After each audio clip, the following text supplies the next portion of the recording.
Bonjour et bienvenue dans cette nouvelle vidéo de la Rave Party. Vous voulez en savoir plus sur la saison 2 des cartes du joueur du grenier? Vous êtes au bon endroit.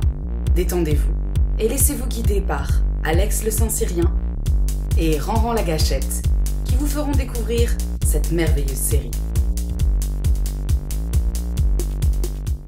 Ok, merci Laurent pour la présentation de la dernière vidéo sur les effets. On va passer tout de suite à la lecture des cartes. À la dernière vidéo du coup. Dernière vidéo. Et là, nous avons une première carte rare, la blague interdite. Qui envoie du lourd. Ça envoie du lourd. C'est simple, cette carte ne peut être contrée. Cette carte empêche l'utilisation des cartes contre pendant ce tour. C'est-à-dire qu'on ne peut pas utiliser une mauvaise traduction ou une injonction tribunal pour la contrer. Jouer cette carte, c'est une carte rare, mais vraiment effet café. Jouez cette carte et après vous avez un champ vous ouvert, avez champ libre. Champ libre. Vous combotez, vous jouez par exemple, on avait parlé du BBT, vous le jouez, boum, vous renvoyez les invocations adverses dans leurs mains et ensuite bah, vous contrez, vous faites de petites portions de riz, vous avez la drogue, boum, la drogue, vous enchaînez, vous détruisez votre adversaire. Là faut vraiment faire le combo petite portion sympa. de riz, grosse attaque, dictateur sympa, c'est très conseillé. Autre façon d'être joué, c'est si on veut jouer les pioches et gagner au point de vie. On avait vu que c'était possible avec le deck développeur voilà, qui augmente la défense.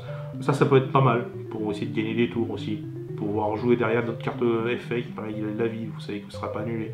Donc du coup c'est pas mal du tout, elle fait vraiment le café. Moi je la conseille sur un deck, sur quasiment tous les decks je la conseille. Bolossage gratuit. Votre adversaire perd 2,5 étoiles de vie pour chaque carte invocation présente sur votre terrain. Donc ça c'est assez sympa quand même, c'est un peu comme la musique de Mega Drive on va dire. En inversé, voilà, c'est ça. C'est inversé, voilà. Le cabane magique, on en a parlé d'ailleurs sur la deuxième vidéo. Sacrifiez une invocation de votre terrain pour récupérer 7,5 étoiles de vie.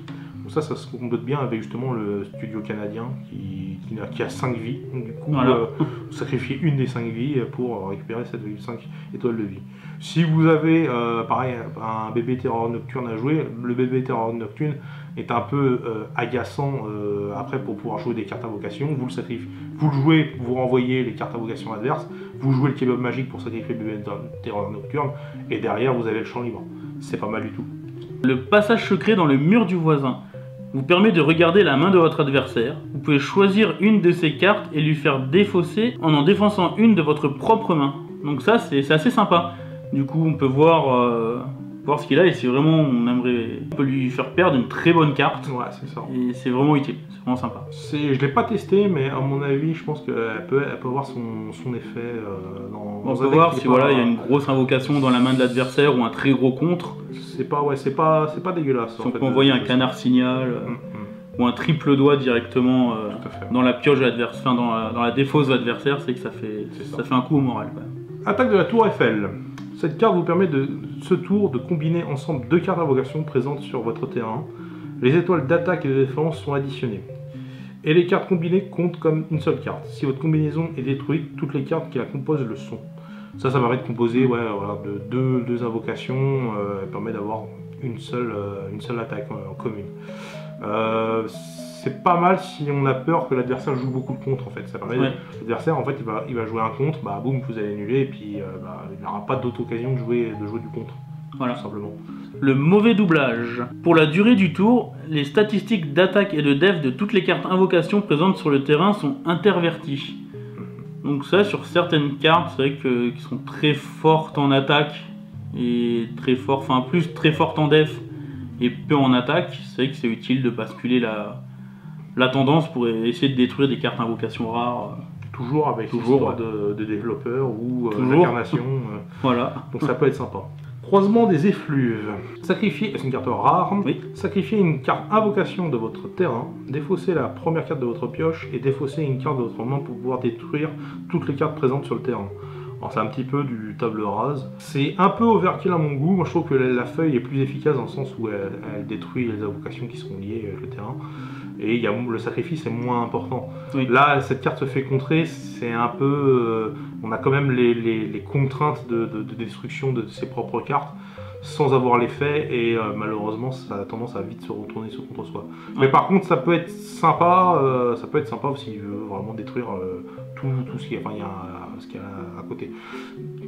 Après, le jouer derrière une feuille, l'adversaire, il peut vraiment commencer vraiment à pleurer. Convocation au lycée. Cette carte vous permet d'attribuer la famille d'invocations affiliée à votre terrain à toutes les cartes invocations présentes sur votre terrain tant que cette carte y subsiste. Vous pouvez la conserver pour le tour suivant en sacrifiant 0,5 de vos étoiles de vie à la fin de chaque tour. Donc c'est bien, sur le coup on n'a pas les mêmes cartes des terrains qu'on souhaiterait sur le terrain. On la met, paf, tout le monde passe. Par exemple, si on a un Georges Pompidou, tout le monde passe sorcier. Ça peut être sympa. Ouais, c'est ça. Du coup, en fait, en plus, on avait vu que le Clodo c'est une carte rare. Hein. Clodo du coin permet d'aller chercher cette carte, donc c'est pas mal. Non, c'est Gérard Choipeau. Ouais. C'est Gérard Choipeau qui permet d'aller chercher ça. C'est bien. Faux raccord, une carte rare, vous permet d'aller chercher directement depuis votre pioche une carte terrain pour la jouer immédiatement, même sur un emplacement déjà occupé par une autre carte terrain. En quel cas, la carte précédente est détruite. Ça c'est pas mal, en fait moi je la joue pas pour aller chercher mon terrain, mais pour aller chercher un terrain un petit peu lambda, un Fistiland par exemple, pour le mettre à la place du terrain adverse. À moins que le joueur joue Fistiland, ça serait dommage, oui. mais voilà, il se retrouve avec un terrain Fistiland qui sait pas ce qu'il peut trop en faire, quoi. Et c'est pas mal du tout. Ensuite, le MJ corrompu vous permet de regarder les 5 premières cartes d'une des pioches du terrain et de les remettre dans l'ordre que vous souhaitez. Donc c'est assez utile. Si par exemple nous, de notre côté, on cherche une carte absolument, faire un combo, on regarde les 5 premières, aller dedans, on peut les mettre tout de suite dans les premières qui arrivent. Ou alors, dans le cas, regarder celle de l'adversaire et essayer de le faire un peu chier, prendre les meilleures cartes, les mettre le plus loin possible. C'est assez sympa. Moi je trouve que ça combote bien avec Théodule. Ouais. Théodule qui permet une invocation qui permet d'aller chercher 2 cartes dans votre pioche. On joue le MJ corrompu avant, on prend les 2 cartes qu'on veut, on les met au-dessus et ensuite boum on joue Théodule. C'est pas mal du tout, ça permet d'aller chercher 2 cartes qu'on veut sur les 5 premières. Théodule, voilà, qui est du deck Hard Corner. Les pains au raisin à la place des mains. Détruit une carte équipement présente sur le terrain. Ça parle de soi-même, ça permet de détruire une carte. C'est bien quand la drogue est équipée par exemple. La drogue ou le turbo cranosaure, c'est voilà, pour un gros équipement bien rare, ça peut être sympa. Et enfin, la dernière carte de tout ce set 2, la Torture Ninja. Votre adversaire perd une étoile de vie pour chaque carte en main. Donc ça, c'est vraiment une carte effet très utile contre le grenier. Ouais. Vraiment indéniablement. C'est de l'anti-grenier. Vu qu'on le grenier, on pioche 2 cartes à chaque tour. Si en plus Théodule est là, 2 cartes. Avec le grenier, on se retrouve toujours avec une dizaine de cartes, voire plus. Donc on fait le calcul, 10 cartes, une étoile de vie, 10 points de vie dans la gueule. C'est ça. Ça fait le café, quoi. C'est très utile. Du coup, c'est fini pour la présentation des cartes. C'est ça. Du coup, ce qu'on peut dire des cartes effets, donc du coup la blague interdite est vraiment sympa. Vraiment cool. Très recherché en plus la blague interdite. Très recherché. Le kebab magique est vraiment, enfin moi de ce que je reviens. Le fort raccord est bien, le MJ corrompu est bien. Il y a beaucoup de, du coup on se retrouve là avec le Torture Ninja de l'anti-grenier. Ça permet encore une fois de plus, mettre en avant les decks autres que grenier. Le MJ corrompu aidant aussi, parce que quand on a le grenier, on pioche 2 cartes par tour, le MJ corrompu gagne moins de valeur, je trouve. C'est bien, la blague interdite, moi je conseille à tout le monde, à risque de me répéter 50 fois. Je sais pas ce que t'en penses. Non mais je suis tout à fait d'accord. Après, c'est comme tout, faut essayer les cartes. De ce set 2, de manière générale, ce qu'on peut dire, c'est ce que je n'avais pas trop parlé, mais c'est vrai qu'il y a beaucoup d'inégalités au niveau des invocations et c'est un peu dommage. C'est que par exemple le Japon était mis à l'honneur, il y a 5 cartes Japon qui ont été apportées et on se retrouve à 11 cartes Japon, donc c'est pas mal du tout. Mais contre, le spatial a rien pris, à part une carte. C'est Sandrine, elle a pris que Sandrine, le porte-manteau extraterrestre, qui est pas mal mais qui est pas non plus foufou.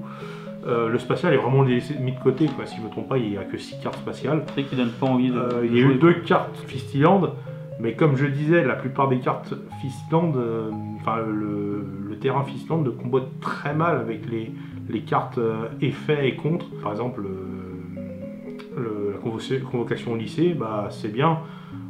Ça permet que les cartes soient Fistiland, mais le terrain Fistiland ne lui apporte rien. Ça permet juste d'aller chercher des cartes de type Fistiland, mais tant qu'elles sont pas sur le terrain, elles sont pas Fistiland. Voilà. Du coup, ça combote pas. C'est ça qui est dommage, et du coup, on se retrouve avec 5 invocations Fistiland. Il y a Jean-Philippe Artiste et Sengoku qui ont été rajoutés, qui sont des bonnes cartes, ça je dis pas. mais c'est vraiment, enfin pour moi c'est un sous-deck. Et la carte de terrain Fistland, à part justement pour m'en servir avec, j'avais dit le faux raccord, à part avec la carte faux raccord, elle a aucun intérêt, moi je trouve. Le deck Fistland, j'ai déjà essayé, c'est injouable. Sinon le reste c'est bien, mais... Il faudrait attendre une saison 3 pour... Une saison 3, il faut qu'il y en ait plus de Fistland et plus de... Au moins ma couille de cul serait sympa. Voilà, c'est ça, il faut qu'il y ait plus de spatial et plus de Fistland. Le reste c'est bien, c'est équilibré, les sorciers, c'est une nouvelle saison par exemple, enfin, c'est une nouvelle série Nouvelle série directement direct, il y a déjà 8 en fait, donc forcément avec deux invocations rares en plus, ce que n'a pas le Fistland. Le Fistland a 0 invocation rare, et en plus le terrain sorcier, lycée Magic George Pompidou est vraiment intéressant à jouer. Les développeurs, c'est vraiment intéressant à jouer aussi, et les développeurs entre Hard Corner et ils se marient bien les deux. Au risque de me répéter, il y a beaucoup de développeurs, si je ne me trompe pas, il y en a 11 aussi. Donc il y a moyen de s'amuser, de faire beaucoup de choses. C'est pas mal, dans le sens où le grenier n'a plus... Il y a des très bons decks greniers qui existent encore, hein, ça change pas, mais il y a moyen de jouer à autre chose. On n'est plus limité au grenier. Ouais. Voilà, c'est ça. Et ça, c'est très bien. Et du coup, ce qui est pas mal du tout sur ce set 2 en fait. Moi, mon ressenti. C'est vrai qu'en duel, à chaque fois, c'était toujours qu'on aille en tournoi ou entre nous, on jouait toujours les mêmes cartes, le grenier, les mêmes contres. Les mêmes contres. Du coup, il y a moins. Enfin, c'est pas qu'il y a moins de fun, on sait plus facilement. Enfin, c'est toujours les mêmes contres, la même façon de jouer du coup. Et du coup, en fait, là, ça permet de jouer.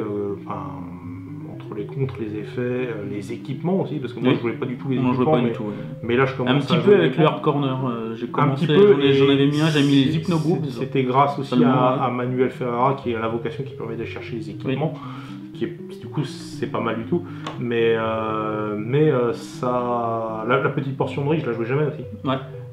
Une carte effet aussi, maintenant qu'il y a Carole qui permet d'aller chercher la petite portion de riz, tu mets Carole même dans un... C'est beaucoup l'avantage de ce set 2 quand même, c'est que beaucoup de cartes permettent d'aller chercher des effets ou des contres.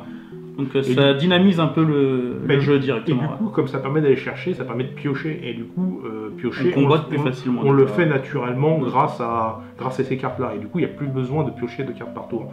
D'où l'inefficacité, enfin, pas l'inefficacité, mais la réduction les conditions, les restrictions. Voilà, des restrictions, et voilà, c'est ça. Et parce que c'est vrai que les cartes effets... le grenier n'est pas aussi pété que ça maintenant. Parce qu'avant le set 2, il est clair qu'on jouait jamais les cartes invocations rares.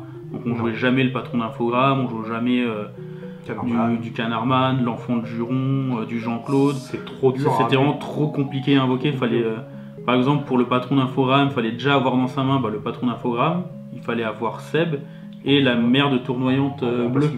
Donc ça fait déjà 3 cartes à avoir. C'est relativement beaucoup quand même. Et là c'est facile, il suffit de prendre le voisin Spaghetti et Manuel Ferrara. Ces 3 permettent de chercher ces 3 cartes là.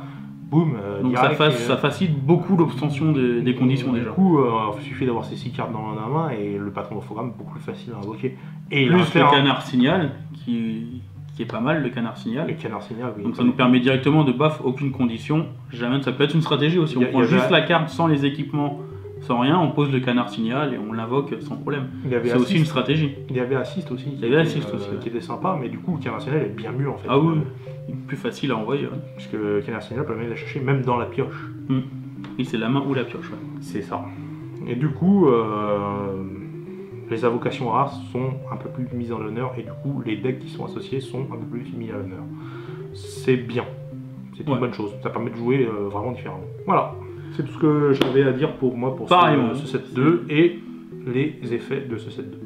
Voilà, donc en espérant que cette petite série de vidéos vous ait plu, c'était juste, voilà, on avait vraiment envie de vous les présenter, ça fait plaisir. Tout à fait, voilà, ça permet de changer, et puis du coup, en fait, la liste des cartes se retrouve dans le groupe de Facebook, elle a été uploadée il n'y a pas si longtemps, et on s'est dit, voilà, on fait une petite vidéo, comme ça les gens ils savent à quoi s'attendre. Surtout que si on peut donner 2-3 petites astuces aussi, c'est vrai que ça... Je parlais de la blague interdite, la plupart des gens n'ont pas réussi à trouver la blague interdite, et justement, obtenez-la. C'est comme la carte le grenier sur le premier set, elle était très dure à avoir. C'est ça.